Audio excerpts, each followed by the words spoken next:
ਪਾਕਿਸਤਾਨ 'ਚ ਪੰਜਾਬੀ ਕਾਨਫਰੰਸਾਂ ਦੇ ਸਭ ਤੋਂ ਵੱਡੇ ਨੈਟਵਰਕ ਪੰਜਾਬੀ ਨੈਸ਼ਨਲਿਸਟ ਫੋਰਮ ਵੱਲੋਂ ਜੀ ਆਇਆਂ ਨੂੰ। ਪੰਜਾਬੀ ਦੇ ਖੁਦ ਨੂੰ ਪੰਜਾਬੀ ਕਹਿਣ ਤੋਂ ਕੌਣ ਖੌਫਜ਼ਦਾ ਹੋ ਜਾਂਦੇ ਨੇ।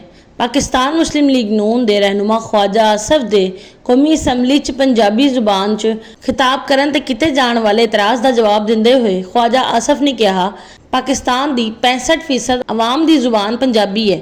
ਮੈਨੂੰ ਪੰਜਾਬੀ ਬੋਲਣ ਤੇ ਫਖਰ ਹੈ। ਇਹਨੂੰ ਪਤਾ ਨਹੀਂ ਕਿਉਂ ਤਕਲੀਫ ਆਉਂਦੀ ਪਈ ਹੈ ਪੰਜਾਬੀ ਬੋਲਣ ਤੇ। ਪੰਜਾਬੀ ਜਦ ਤੱਕ ਖੁਦ ਨੂੰ ਪੰਜਾਬੀ ਕਹਿੰਦਾ ਹੈ ਤੇ ਪੰਜਾਬੀ ਕੌਮ ਪ੍ਰਸਤ ਬਣਦਾ ਹੈ ਤੇ ਪਠਾਨ ਬਲੋਚ ਹਿੰਦੁਸਤਾਨੀ ਮੁਹਾਜਰ ਖੌਫਜ਼ਦਾ ਹੋ ਜਾਂਦੇ ਨੇ, ਕਿਉਂਕਿ ਇਹ ਪੰਜਾਬੀਆਂ ਨੂੰ ਪਾਕਿਸਤਾਨ ਦਾ ਠੇਕੇਦਾਰ ਬਣਾ ਕੇ ਵੱਡੇ ਭਰਾ ਦਾ ਨੁਮਾਇਸ਼ੀ ਰੁਤਬਾ ਦੇ ਕੇ ਜ਼ਲੀਲੋ ਖੁਆਰ ਕਰਦੇ ਰਹਿਣਾ ਤੇ ਬਲੈਕਮੇਲ ਕਰਦੇ ਰਹਿਣਾ ਚਾਹੁੰਦੇ ਨੇ।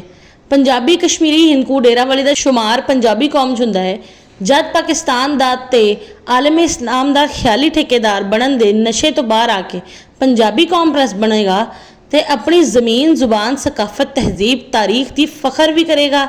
अपनी तारीखी पड़ोसियां स्मार्ट बरावी गिलगिती बल्तिस्तानी कोहिस्तानी चित्राली सवाती राजस्थानी दे हकूक दी फिक्र भी करेगा।